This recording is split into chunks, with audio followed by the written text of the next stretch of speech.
Ladies and gentlemen, right now as we speak, according to my two panel experts on the panel, there are thousands of extraterrestrial vessels in orbit around planet Earth. Benevolent ETs are here now. I'm Jeffrey Daugherty. This is the Christian Whistleblower channel, and we're talking with Gosia and Dale from Cosmic Agency. Welcome back to the program, Gosia and Dale. Thank you so much. Thank you so much, Jeff, for having us back on your show. It's a pleasure. It is my honor. Pleasure to be here with you. I hear a little bit of echo. I don't know if anyone has their computer turned up, but well, just in case. I turned up mine just to hear you better. I can turn it down if you want. How is that? Let me hear me. Hello? That's not too bad. I can deal with that. Okay. I can turn mine down just a little bit too. I will deal with it. So right. I have a question for you that's not on our script. And it was something that, in fact, I had a little bit of a panic attack because I was going through something that came to me this morning. And all of a sudden it was like 5 till 1 and I'd forgotten about our show. So I'm like, oh no, I have to get ready. So, and last time we were together, we discussed, and I shared my view, and I think it is in congruence with what Swaru has said and what you folks have said, that the religions of planet Earth are control-based. Is that correct? Yes. Yes. And it looks like, and I think we speculated last time, that the religions of planet Earth, the Abrahamic ones specifically, sprung up about the same time that the reptilians got confined here. So it's very possible that Abrahamic religions could be reptilian-based. Cabal-based. Yeah. Okay. So here's my question. 2 of the 3 main human religions have as one of their most sacred sacraments the idea of circumcision, which of course is removing the foreskin from the male penis. And I've always thought that was really weird. I couldn't quite understand why they would do it. I mean, there's human sacrifice, there's consuming of human flesh. Why go for those little bits, pardon the pun? But I begun to ask myself, and I would just wonder if you have any speculation on why would they be so big on foreskins? And is it possible, because now we're seeing that foreskins are being used in stem cell and in cloning, is it possible that that's what they've been used for all along by these controlling races? Wow. That is a very surprising question. I'll bet. Yeah, to be honest, I have never talked about that with them. The list of questions is enormous. And the more we get exposed, the more questions we get, and people's curiosity is never ending. It's a very, very interesting question. Indeed, I will ask that, and actually I will forward you the answer, but it's going to be by email because I don't have the access to the answer right now. I have never talked about that. No problem. Dale, any thoughts on that?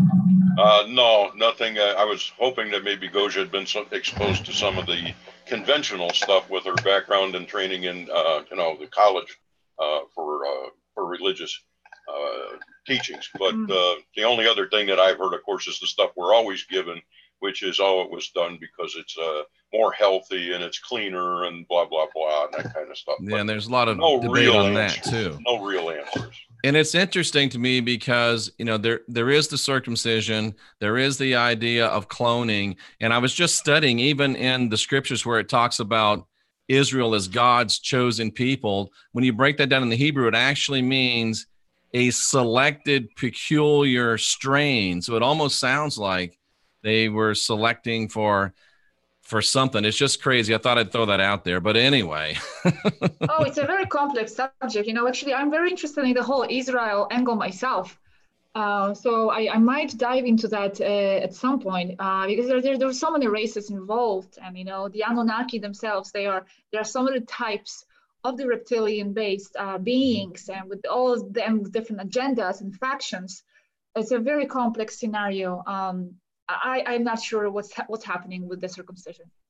And it's interesting that you bring up the Anunnaki, Gosia, because in the Anunnaki lore, there's all these stories about when they started to try to clone and create humans, that they made some that couldn't hear, they made some that couldn't walk, they made some that were really stupid. There was this trial and error process. And I always thought that was really crazy. If these people are gods, or if they're advanced extraterrestrials, why were they so bad at science? And maybe they were working with small bits of genetic material, and it took them a while to perfect the process. And if you connect Anunnakis to the God of the Bible, and then to being special chosen people, you might open up a great big can of worms there. Yes, however, I would say that the ones that were involved with cloning, if they were not the ones, right now operating from the 5D level. They were the ones who were stuck here, maybe some of the remains of the reptilians ones, operating with the remains of the technology that they had the access to, because we have to remember they lost the most of their technology, the access to it. That's why they have been so desperately searching for it. Even the Nazis, they are still searching for the lost technology, Ark of Covenant and all that. So they were operating from the limited range of the technological understanding. So they were the ones probably who were committing those errors and those experiments. Oh, great point. The ones with the 5D, especially the ones we are talking to, they have not had any necessity or desire to be dealing with cloning. It's a very limited, primitive technology. Excellent. I'm glad to hear that. And Michelle in the chat room says, Gosia, you had a very interesting live stream the other night. So congratulations on that. Thank you so much. Thank you. Thank you for watching. You bet. And Gosia, you mentioned Israel, and I know that, a very close correlation to Israel, at least in, Christian lore, is the connections between Israel and Egypt. You've done quite a bit of study on Egypt as well, right? We have done a lot of research with Varu. Well, a lot of research, a lot of listening with her about the Egypt. Yes, that's true. The Daugherty Pleiadians were heavily involved with the Egyptian culture, and the whole federation was very, very, very present in the Egyptian times. I'm not sure too much about the connection with the Israel. Egypt was mentioned as one of their most important bases from which they were trying to slowly and gradually shut off the 3D matrix that was imposed on Earth. That's where they were operating from. That's among other reasons what the pyramids were for. But now the relation with Israel, again, very interesting. I would need to ask for further comments on that. And it's very surprising if the Daugherty Pleiadians were so involved in Egypt, and we think that was around 6,000 years plus or so ago. You would have hoped that we have been able to make more progress as a race in those last 6,000 years, but that certainly doesn't quite seem to be the case. Or has there been a rise of human culture and then a fall to where we are now? I'll probably give some space to Dale to respond. All right. Well, partly what I would say is one of the things I think that humanity has to realize, or is realizing at least in part, is that we are not the only race that has ever been here. There have been many races on this planet over a great, great period of time. And, so some of them have been built up to be something special, and they're not necessarily. I, for one, don't have a whole lot of belief in the Anunnaki. I know that they did not genetically create us to mine gold and all that kind of stuff. I agree with you 100% with that, Dale. Yeah, that's just pure baloney. However, and that's quite a cup, Gosia. Speaking of gold, that's a great cup. Thank you. It has different colors all around. Yeah, there you go. I love it. Very costly. But based on some of the work that Zachariah Stitchin did and so forth, I believe that he did do the translations and so forth. But what I have gotten and what I've heard is that a lot of that stuff could also have been planted. All right. And a lot of his material could have been directed. And we have been told, we've talked with Swaru quite a great deal about a lot of this stuff. And yes, there has been genetic transformation and things done on humans, but it has been done more under mind control and not necessarily because they've been splicing and changing DNA and so forth and so on. And so that if some of the constraints of 3D were lifted, that our genetics would actually return to their full normal selves within a given period of time. Okay, and that would vary per individual. Because I would like to mention also that our concept of time is a result of consciousness. Time is a result of consciousness, and it is individual. But the tendency would be for us to return to our normal, perfect DNA, which we had when we came. I don't believe that humans originated on the planet Earth. I believe we were brought here. And we've touched on that and so forth too. But, in that general background, like I said, I believe that there have been many races that have been here, some big, some small, and some interacting. And, all you have to do is look at the megalithic cities, the pyramids, the various things to realize that. Obviously, we didn't make those with stone knives and bearskins. Okay, so, looking back at that, there's been the race of giants. There has been perhaps the angels and the Elohim and various things that have visited this planet. And so I think it's a conglomeration of all of that. We are just the latest consequence.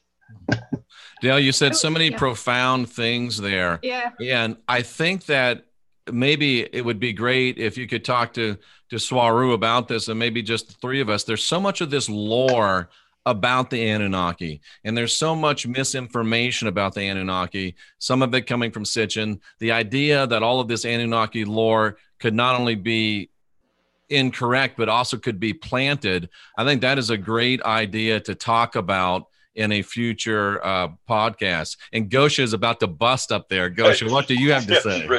Yes, I just need to say something about this, because you touched, Dale, there on something quite important, and you too, Jeff, right now, about implanting of historic elements. Oh.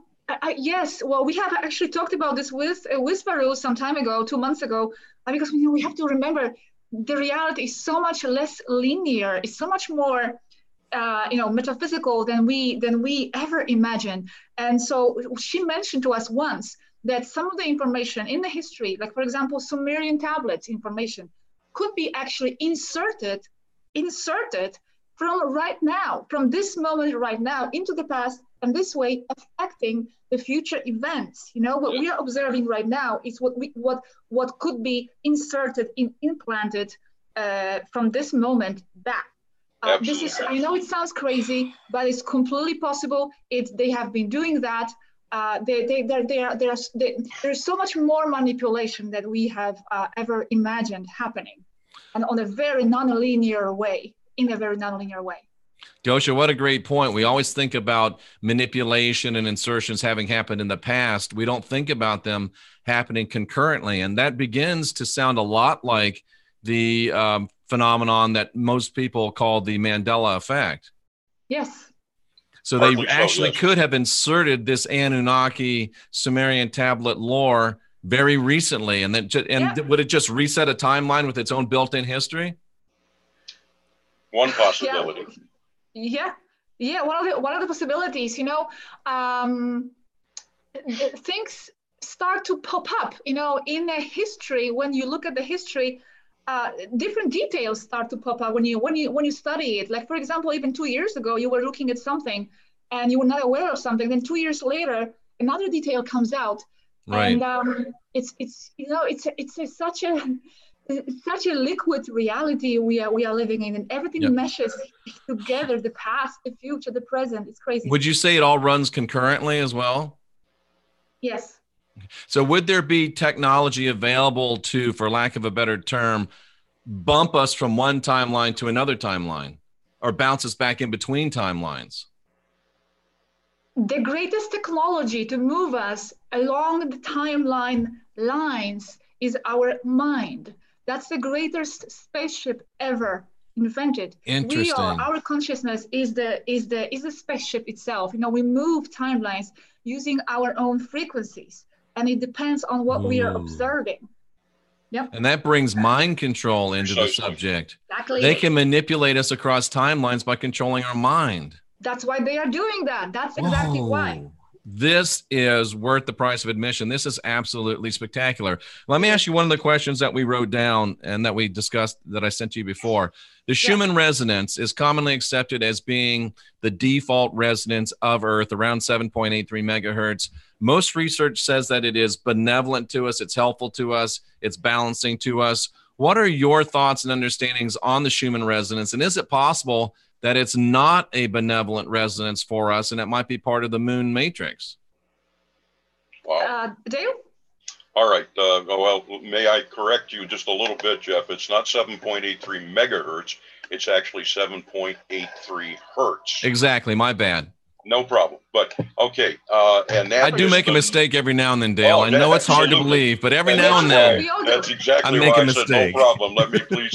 You know what's please- funny, Dale, though? Yeah. When you don't make many mistakes, when you do make them, they really get pointed out to you. It's not a mistake. It's just That's a place for us to carry through, Jeff. So please don't think And of it it is as 7.83 hertz. You're 100% right. 7.83 hertz. And that is the normal primordial frequency of Mother Earth, Gaia, Terra. So All right. glad to hear that. That is actually changing. It is raising to some degree, Mhm. which indicates to us and to others that there is definitely an energy and frequency shift taking place on primordial planet itself. And if you'll note, there has also been a temperature increase in all the planets and in the sun. There has definitely been frequency changes throughout the solar system. These are things that our so-called scientists have actually noted. So we do know that there is something going on with that, but that is partly due to, one, that we are now receiving the energies from the center of the galaxy, and that we are also interacting with the photonic energy from Alcyone, the main sun in the Pleiades, the sister star for Sol, which is, they're tied together. So all these energies are interacting, and there is a change going on. At the present moment, I can't be 100% sure, but I know it's about 7.9 or above. Okay. Gosia, any thoughts to add on that?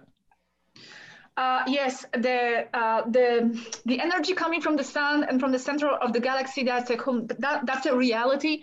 It's what happens is that sun sends the positrons to the Earth, and with that, it raises the whole Schumann resonance on Earth. A lot of these energies are actually on other planes. They are very, very, very high frequency, very high energy. So they are on high densities, but some of them still reach the Earth. They are hitting the Earth actually 3 times a month, more or less. And this is what's causing the gradual dissolution of the 3D matrix as well. And that's one of the reasons why so many races are around us right now, interested in this whole process. They are observing and studying it.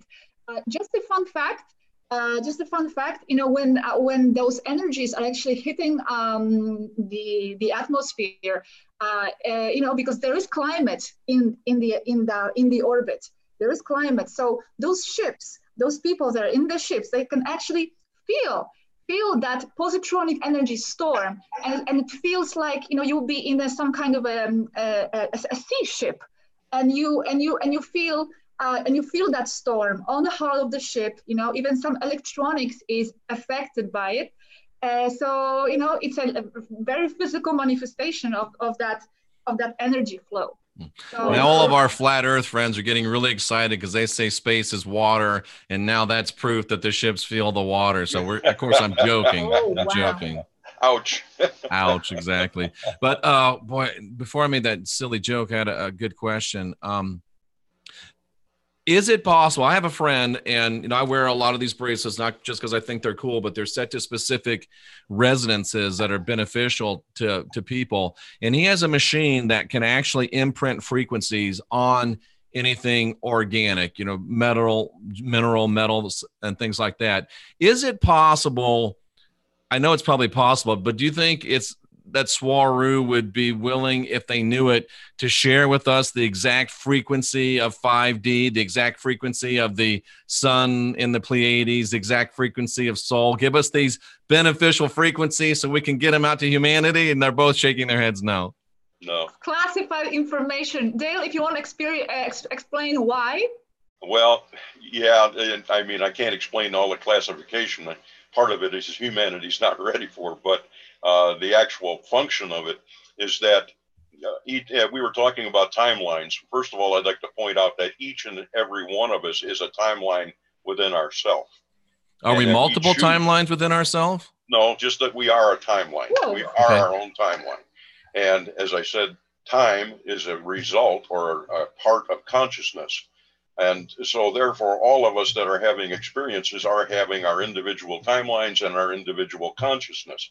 Now, the frequencies that we're talking about there, and we discussed this too, I said, can you delineate or give me a range of where those frequencies start to expand into 5D and so forth and so on. They said, well, no, they cannot, because one is classified, but two, it is because it is also from each individual's own point of perception. Oh, that's interesting. Yes. So now, we don't all tell. I hope Swaru doesn't interfere. get mad at us, but I think we have discovered the frequency of our sun. So. Oh yeah, I don't know that, but listen, it has to be explained why it's classified. You know, they cannot give it to you because, as you remember, if you watched the latest articles I published on stellar navigation, every point in the universe, everything, any object, the densities are actually the exact address. Okay, it's a location. Ooh. So right. The negatives ones, if we give them the exact location, the frequency specification of where they are of the 5D, that might benefit the negative races. They might benefit, even if we give a generalized base frequency reading for what's out beyond the Van Allen belts or 3D. This is actually dangerous. It's a security violation, so it's highly classified. So it's almost like a homing beacon that they could follow back to the origin.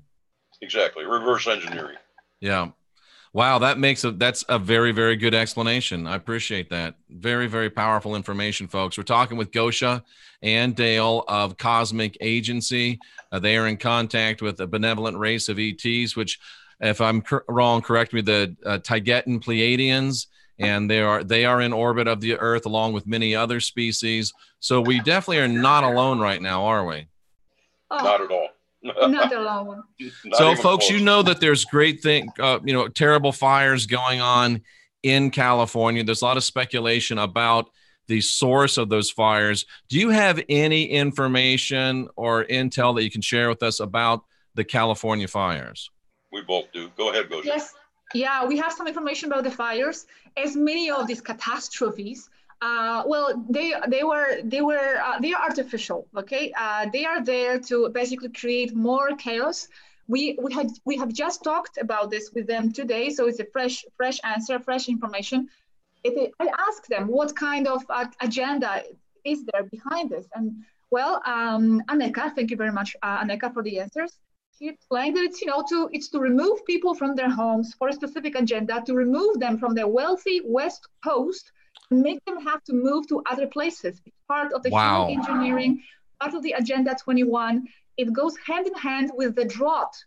The drought there was produced with HARP to move all the water away and to privatize the water. And she said to us, whoever controls the water controls the people. So it's all social engineering. That's what I've got. Exactly. Go ahead, Dale. Do you have any other intel on that? No, that's Dale. I was present at the same meeting, and that's exactly what we discussed. Yeah. So they're trying to drive the population out of California. Basically, yes. What would be the end game of that, so that they can do something with that land? That's what I was trying to. Yeah, Dale, if you want to go into details. I wouldn't say it. There may be some advantages to the land and so forth, but as you know, a great deal of the Earth technology and our capabilities to produce technology exists in that region. That would be affected. That would be one point from the economic standpoint, and controlling the technology and so forth would definitely control how things progress on the planet. There may be a little bit of strategic point to the land itself. I don't think that's the baseline of it, but removing the people, controlling the water, controlling the minerals and so forth, that would definitely control the economy overall. And Right. as part of Agenda 21, of course, wiping out as much humanity as possible, it's all about the control game. Oh, so they're not so much trying to just move people, but perhaps eliminate people. Eliminate people is part of it as well. It's part of that agenda as well. That's true. I'm not sure fear, if chaos. No, go ahead, Gosia. I'm sorry. We have just a tiny bit of a delay. Overall chaos, confusion, fear, all that. And the more negativity you generate, the more they like it. Absolutely. There's also some very old lore, which does seem to have at least a kernel of truth to it. And I don't know if you've heard this or not, but there's been stories from really almost as long as stories have been recorded in California, at least in the modern terms, and really kicking up around the 30s and 40s, of a very deep and organized labyrinth beneath LA in that area that many people say is a reptilian base underneath Los Angeles. Have you ever heard anything about that? Mm-hmm. Do you think that might have some correlation with trying to get people out of California? I personally, I don't think so, because most of that stuff's done far enough underground and everything that most of us are unaware of it. Although Okay. it can contribute to that so-called hum that people hear. Absolutely. That is one reason for that particular noise, which unfortunately I am privy to hear every day and every hour. But wow. Yeah, it's nasty. You don't want to hear it. Once you hear it, you can't unhear it. Yeah, I don't want to hear it. It is prevalent throughout the world, and people can Google that. Just Google the hum, Yep. and you can see it. But at any rate, I don't necessarily think that's, I mean, people are above ground right now over that area, and it doesn't seem to be a big problem for them anyway. Most people aren't digging or tunneling, except their dogs looking for their phones, and they're not going to get it. A lot of this stuff happens to be anywhere from a mile to 2 miles underground, so I don't think that's an issue. Here's kind of an odd wild card question. Do you have any thoughts or information on the Georgia Guidestones? I'm fully familiar with them. I know you are too, Gosia, right? On what stones? I'm sorry? The Georgia Guidestones. Georgia Guidestones. They're like the mini... it's like a little baby Stonehenge. Yeah.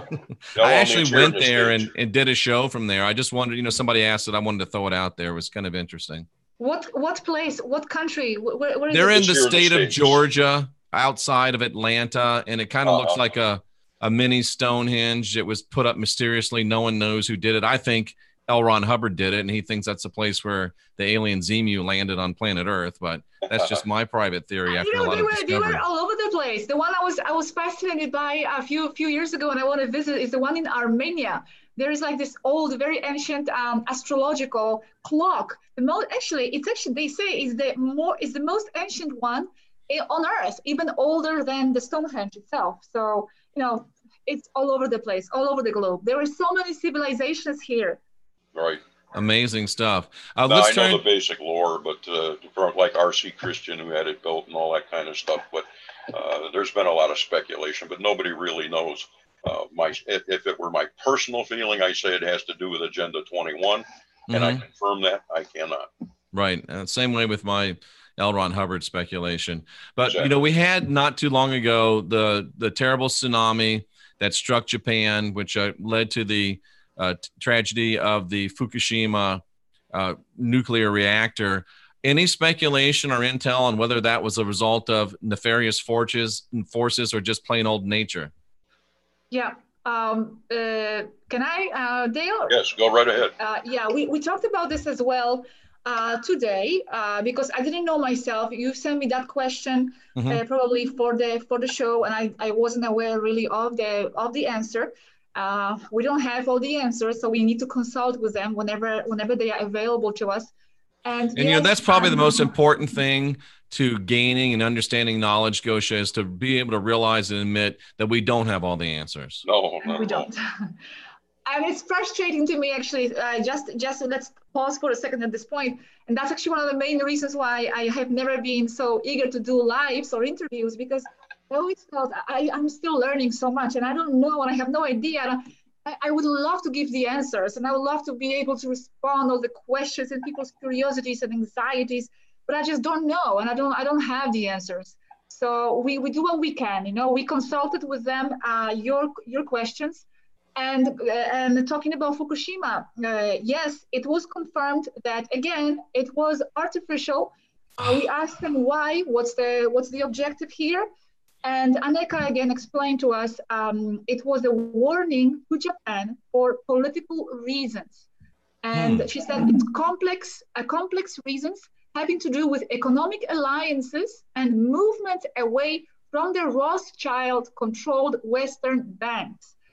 She explained that there is a technology to create natural disasters this way, that what they do, they exploit natural weak spots. And here I asked her a question, who does?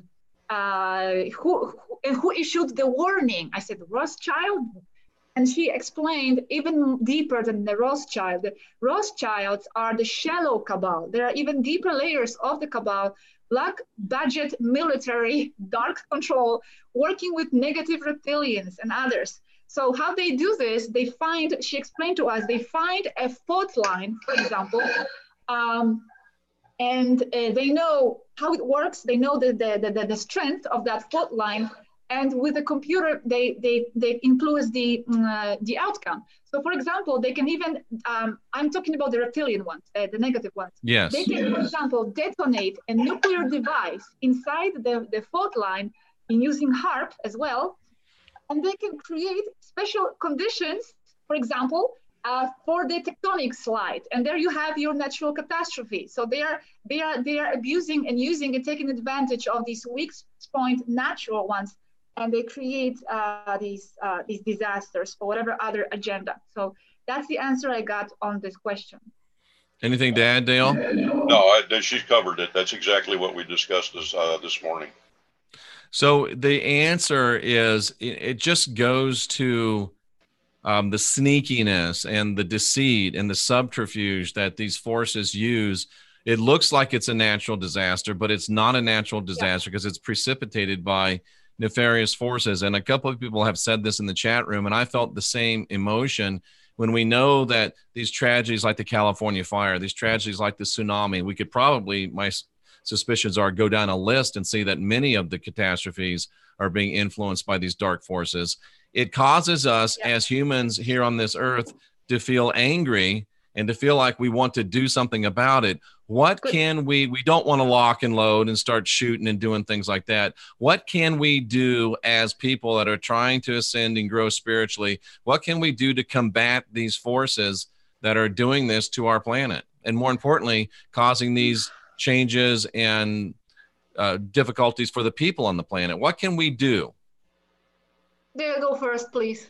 Yes, please go. I can see about them. Oh, you want me to go? Oh, okay. Yeah. Well, I think that the first thing that we need to do, of course, is to be as aware of things as we possibly can. Very good point. The information that Swaru and our brothers and sisters are giving to us directly is wonderful, and that's why we're trying to disseminate that. But there are always trade-offs in that they are interacting with us on the 3D, and it does tend to make them ill or sick because they're lowering their frequencies. And so many people have asked Gosia, have asked myself and so forth, how can we help them? And what I say is that what we need to do is become aware. We need to eat the best food that we can eat. We need to drink the best water that we can drink, eliminate fluorides, all those kind of things. In other words, if you go back and look at the video that Gosia's already put out about how do we raise our frequency. Yes, I saw that. When we raise our frequency, we can then send energy in the form of light and love. And I do not mean New Age baloney. I mean actual love and light of ourselves. And you don't really mean baloney either, do you, Dale? You mean something stronger. Yeah, you can find any word you like for that one, Jeff. But we've all been duped with that New Age stuff. And we can then therefore send in good intent, love and light and energy to them. And to, if you will, to Gosia and I to keep going too, because we suffer as well with frequency dissonance syndrome here. And when we do that, not only are you raising your own frequencies, you're raising ours, and we are generally raising the overall frequency of the planet. That is that mandala effect or butterfly effect that you spoke of earlier. Right. So we can do this and provide those energies. And the more that we raise our energies, the less will be affected by those other negativities. Okay. Excellent. And this is actually pushing the regressive races out. It is raising our energy and our consciousness, if you will, because we're under mind control, and we're doing so willingly. All right, we don't realize it, but we're willingly being led. So the regressive races are no longer in control of us, but what they're doing is duping us by using mind control and this little bit of a loophole and putting that mind control upon us and say, well, hey, you guys are already generating the 3D matrix. How about if we just throw a few things on top of that and let you run with it because you're really great at creating this stuff.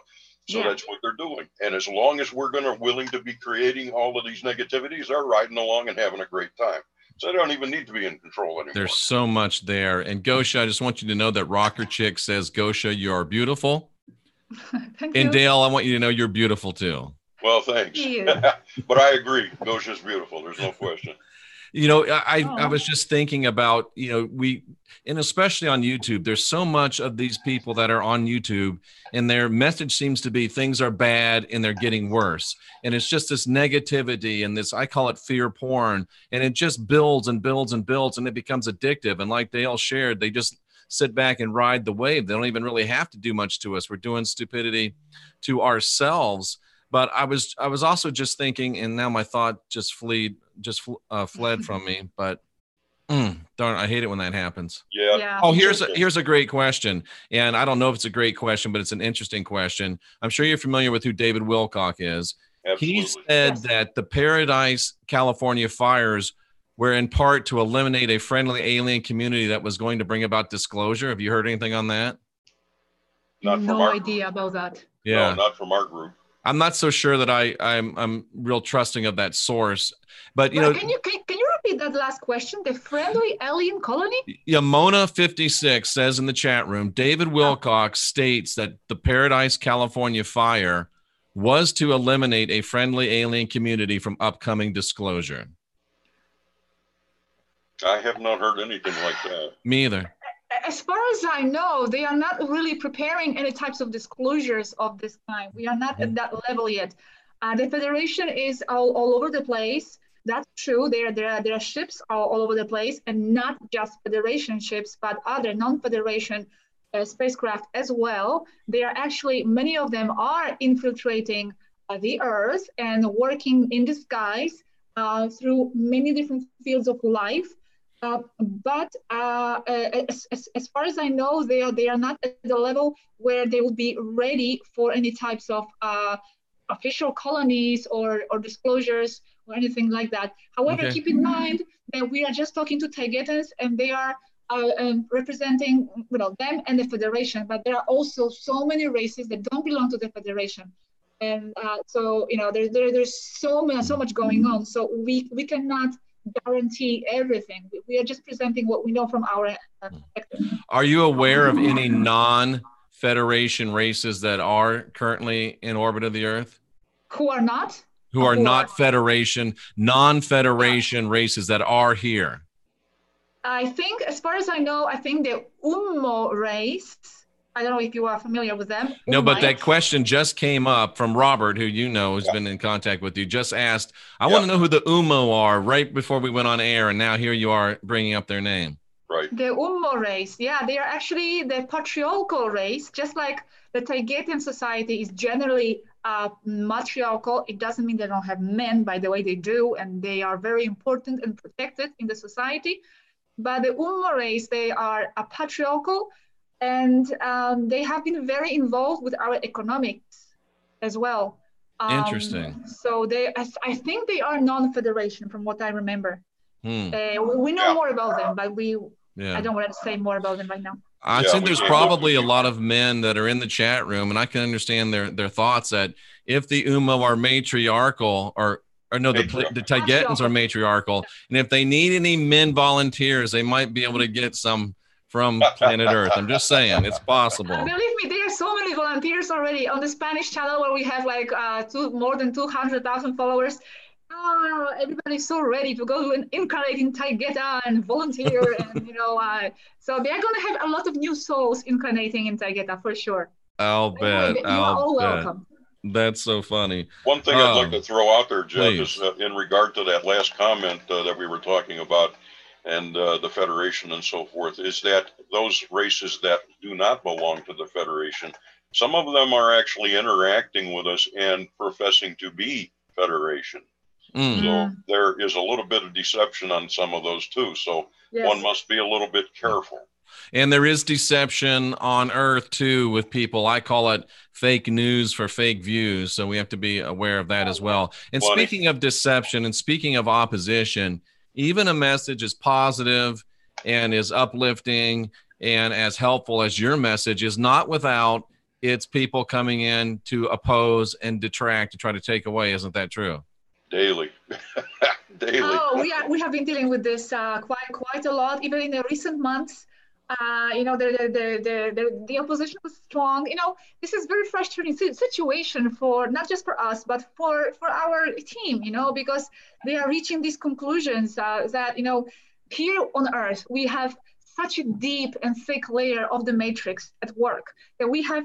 First we have the 3D suppressing frequencies from the moon that are limiting our larger, wider, more expansive perception. Then we have governments and systems and all that. That's another layer of the matrix. And then on top of that, within the so-called truth alternative movement, we have another layer of the matrix that is so protective of its own interests, of its own established ideas and concepts, and they are not letting the real extraterrestrials in.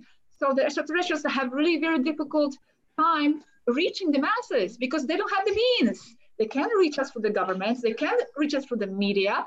They can't reach us even through those UFO circles because they are so closed in and they are so biased and they are just supporting one another. And it's frustrating to see that. And also many of them are infiltrated cabal operatives. I have never seen Gosia close to frustrated, but she was frustrated right there. You could see the passion. It's very frustrating when you're trying to get out a beautiful message and you're getting opposition. And I've noticed this too, Gosia, and we're not going to mention names of organizations, but these organizations that are UFO based and these groups that are UFO based, they get so tightly knit that they don't want to let anybody from the outside come in. And I tried to come in and talk about alien agenda within the New Testament. And these people, there's so many Christian people within this particular organization that even though there's much more evidence in the New Testament of extraterrestrial visitation, extraterrestrial abduction than most of the investigations they do, that's a taboo subject. They don't want to talk about it. Mm-hmm. And it's frustrating, isn't it? It is because it's like, what's happening, what's out there, and you just want people to wake up and you want everybody to share, in this reality that you are perceiving. But you have to understand, we have to be patient and we have to respect and understand the process. And, so we have to understand that the more we put out against the matrix and the cabal, the more they are programmed to fight back. That's the way it is. I mean, if we were all ready for the 5D, we would be there already, all of us, but there is still work to be done. So it's not like it's a big surprise at the same time that the matrix is fighting back and that it's hard. It's hard, but we will continue. You will continue for sure as well.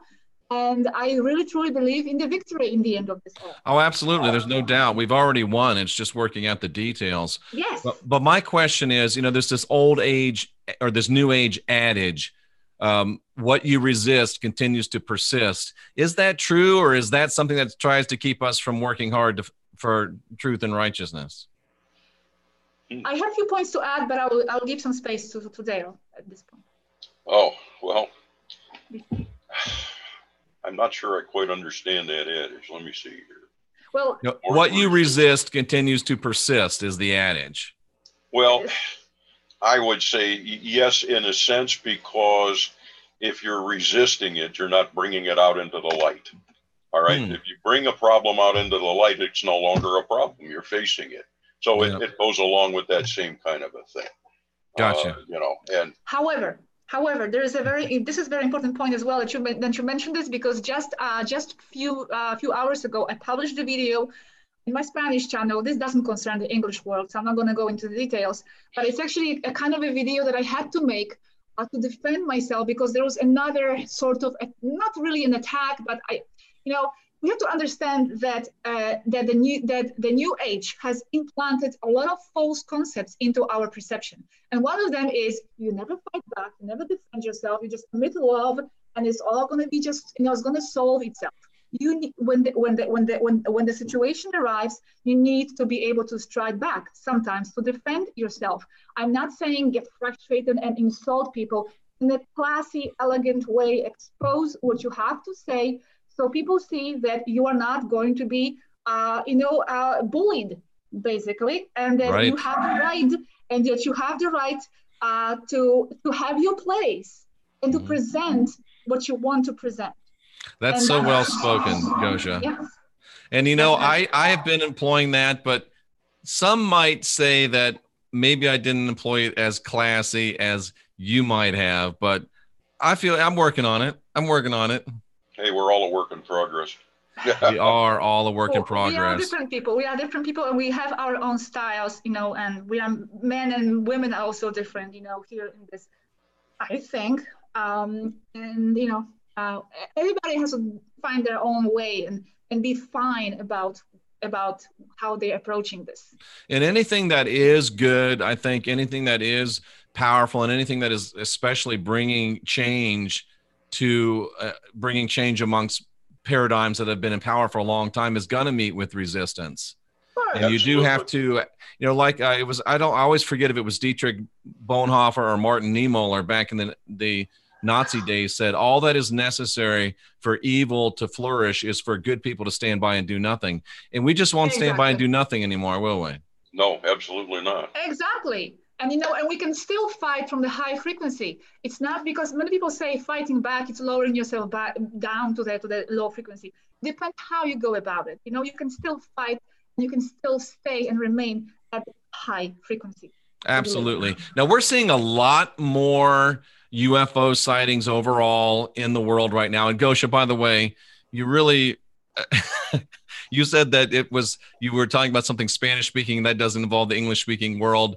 And many of us English speaking just realize that we're not the whole world and we don't control everything. So some of us are adjusting a little bit, but sorry to bust the bubble. There's so many UFO sightings that are increasing. Even our U.S. Navy is now admitting and showing that they're tracking UFOs. What's going on? Oh, and look at the beautiful dog. Sorry, he was just bothering me. He's welcome anytime. What's his name? Thank you. Crockett. Hi, Crockett. Yeah. Go on with your question. It's an important question, and we do have the answer. Good. Well, please share. Dale. Okay. The U.S. Navy supposedly has said that, but then they retracted it at the same time, saying, yeah, you actually saw those, and yeah, we admit that they're there, but you weren't actually supposed to see them. Yeah. So a little bit of that going on at the same time.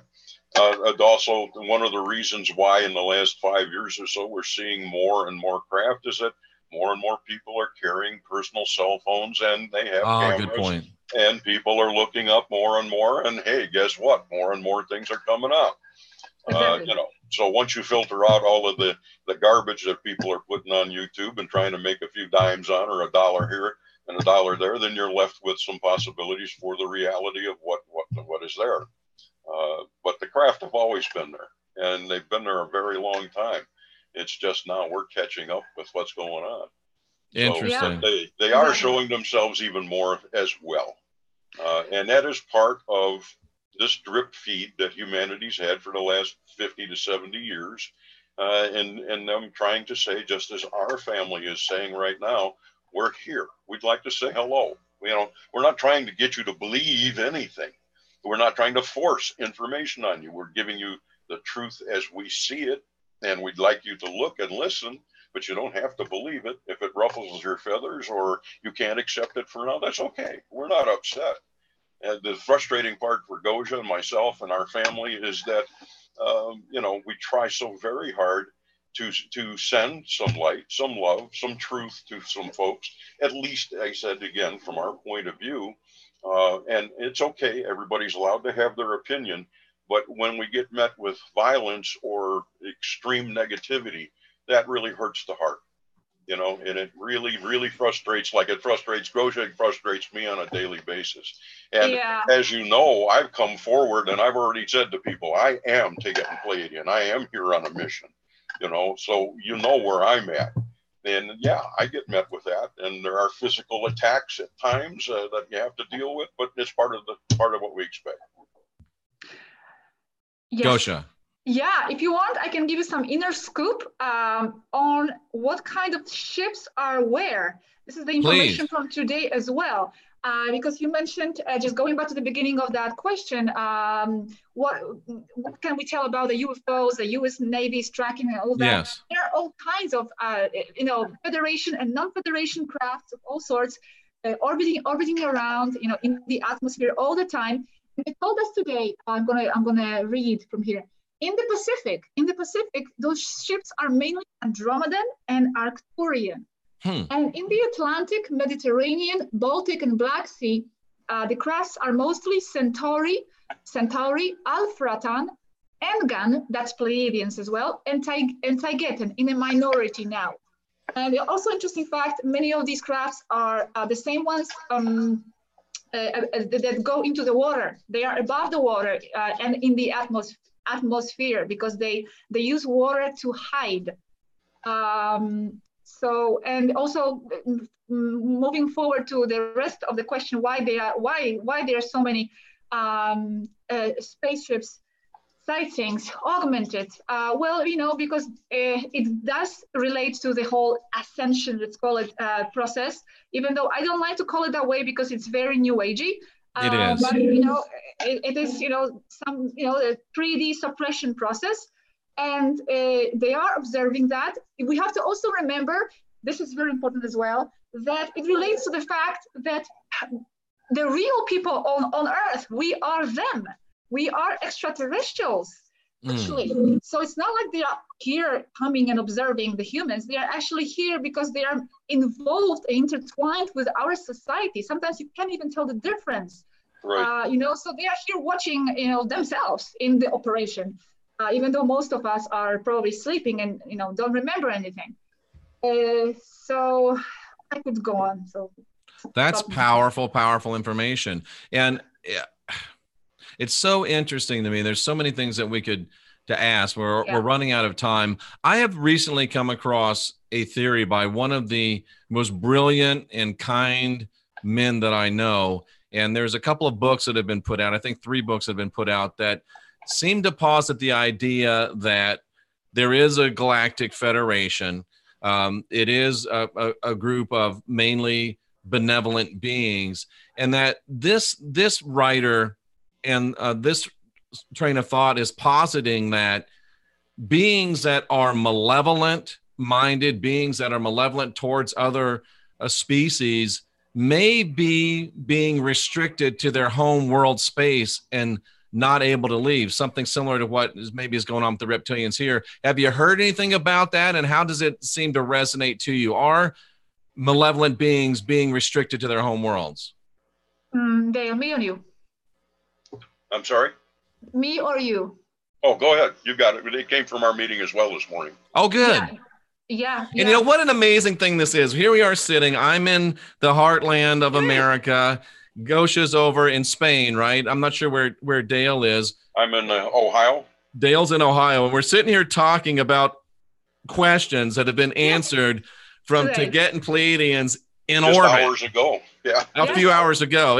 I literally have goosebumps now. It's just amazing.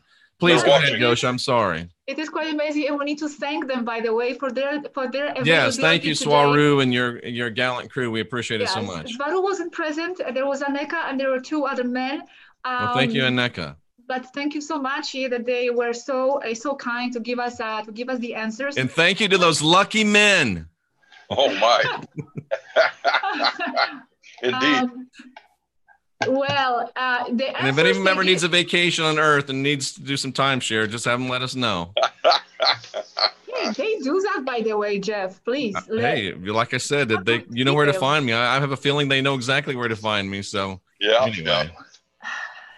So I'm sorry, I've messed everything up. But let's get to that question about being restricted to their home worlds. Yeah, are the malevolent species restricted to their home world? Their response is this: to state such a thing would be irresponsible, because what they are saying, the regressive beings are mostly controlled in this quadrant of space. We need to remember that there are regressive races even in 5D. Not many. Oh, really? Yes, it's not all pure love and light as we imagine. There's stuff happening there too, but it's mostly controlled, and it's not as prevalent as here. It's not as tragic as it is on Earth. And when you said, are they restricted to their home planets? Well, in this case, reptilians are restricted to Earth. They cannot leave the Earth, and they sometimes leave through the portals, but they are restricted. Some of them, Aneka said that some of them remain under cover of others or with other excuses, still moving contraband around. Contraband including humans for labor, slavery, and meat. So the Federation is controlling that, but some of them, the regressive ones, are still doing that. Some of them are backing up their negative friends, but it doesn't happen in a wide scale, like invasive manner. And it's so they are controlled. The Federation is extensive and strong at this point in time. And also, apart from the Federation, there are other positive councils and federations as well in operation, all in alliance. So the most negative ones, even in 5D, they are controlled, but it cannot be really said in a literal way to their home planet. That's what she told us. That's fascinating information. Well, thank you, Neka. So this whole concept that some people have is, boy, once we move from 3D to 5D, it's all going to be unicorns and rainbows. Not so much. There's still going to be battles and there's still going to be challenges. And really, when you think about it, we are the beings that we are, not necessarily these suits, but the beings that we are, the energetic beings that we are. I don't think, pardon? I like your suit. Oh, thank you. I don't think that we're built to live in a place where we sit on a cloud and play a harp. We thrive on challenge. We thrive on things causing us to grow and develop. And I wouldn't want to be in a place where everything's just smooth and easy and everything's great. I need challenge. I need growth. And I think that might be a built-in hardwired need of who we are as spiritual beings. Mm-hmm. Dale? It continues all the way through. I mean, you know, people are assuming, again, through this new age stuff, weapons grade baloney, that this stuff is nothing more that we're physical beings. And 5D beings, being physical, even though they're higher in frequency, are still affected by things. They're still interactive. They still are physical in nature. We can interact with them. They can interact with us. I mean, there's none of this like a ghost kind of thing. And so, you know, wherever there are individual beings in physicality and interacting, there are still chances for disagreements, still chances for some negativity and so forth. But our groups, our races tend to exist in a holographic society. And a lot of the things here that plague humanity has been eliminated. But, I'm thinking about even when we get to the point where we may approach a 7D, where you no longer need a corporeal body and we can just flip around anywhere in the universe we want as pure energy. Absolutely. There are still challenges. I don't think there's going to come a day at any point, Jeff, where we are not going to have challenges, but the challenges don't have to be negative. Absolutely. They can be of a positive nature, and they are generally self-directed. Absolutely. So you have a lot of choice. Yeah, you have a lot of choice in the challenges that you face. Here, we're faced with challenges every day that we don't necessarily feel that we've chosen, even though on some level we have. Makes sense. So if we knew all the answers, the test wouldn't provide us with anything good. So, we came here to experience a lot of that low-level stuff. And I admit, sometimes it's frustrating. It's frustrating for me, for Gosia, for the team, for everyone. But the higher you get, you have more choices about what kind of experiences and what kind of challenges you're going to face. Gosia, do you have anything to add on that point? Yes, just about your question, if there are still challenges in 5D, and of course there are challenges. Most of their society actually lives in peace. There are a lot of farmers there living a quiet life. They're the perfect society. Oh my God, I think my battery is dying. Sorry, I didn't plug in my computer. At 18%. Okay, let me just finish this point and then I will plug my computer in. Well, we're almost done anyway. Yeah, their society is basically perfect. Everything is given to them. So many of them, especially men, but also women, are challenged, to go and explore. They're explorer race. There are operations happening in not just around the Earth. They are actually helping other planets, other civilizations. They're studying scientifically other planets. Right now, there's an expedition around Aldebaran, when there is a scientific group there on the expedition. So there's so much to do in the galaxy, For me, myself, also, I am not surprised I'm in 3D, because knowing myself, how I like to be challenged and how I actually like to feel my spirit come to life when I'm faced with with even difficulties to overcome, challenge. It's like I can feel my character come to life. I can actually feel my full potential awaken, so that's exactly how I feel, Gosia. that's one of the Exactly. reasons why we came here. So let's get out of this victim reality. Oh my God, this is so horrible. You chose to be here. Absolutely. And Robert is saying in the chat room, and I want to echo this, and I'm sure it's not just Robert and I, but we feel great appreciation to the Taigetans for their efforts and helping to bring some reality to us, bring some optimism to us. And we do also feel very appreciative for their efforts to help stop the intergalactic human trade for slaves and meat. We really do appreciate all that they're doing. And I personally would, like to offer myself for any type of help that I can bring to it.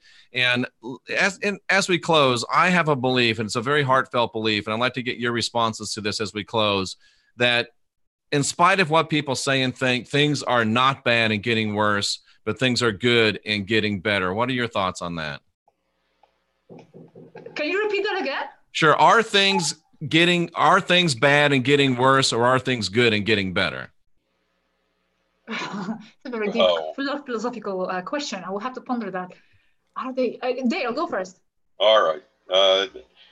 I would say you have to remember the saying that everything is darkest just before dawn.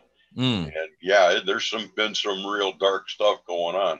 But I do think that there's a silver lining and that there's a light at the end of this tunnel.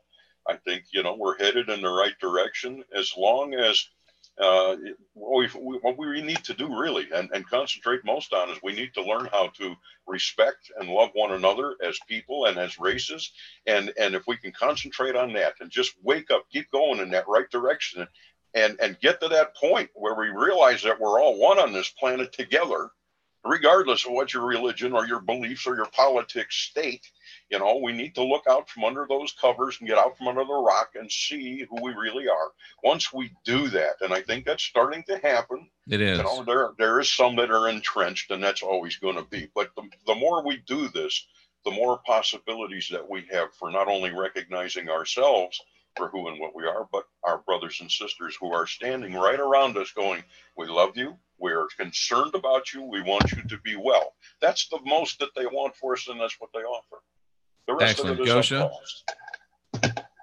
Gosia, what do you have to add in closing?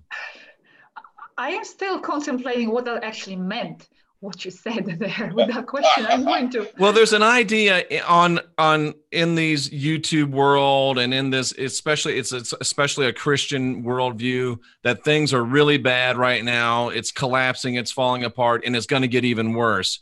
But I just know intrinsically that is a lie, and that things are actually good for us as spiritual beings, and they're going to get better. Do you think I'm crazy?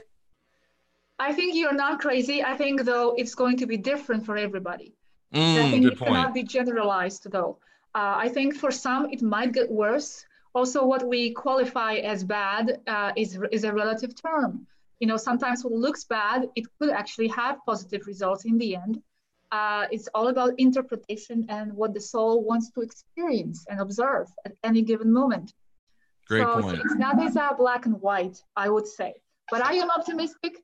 That's why I'm here. That's why I'm doing what I'm doing. I believe in the humanity. I believe in our potential. And I believe that with their help and with us here, we can generate great changes. Absolutely. And, there was a message that was delivered to humanity, and it was a message that says that if you learn to love yourself and understand your spark of divinity and your spark of source in you, that you can love your neighbors much more easily. And it's called a peace that passes understanding, because I don't have to understand what Gosia's going through. I don't have to understand what Dale's going through. I can recognize the divinity within them and have peace and harmony with them beyond understanding. And that leads into what is called life, and life more abundant. And I believe that is the galactic message. And that's a message that I'm tuned into.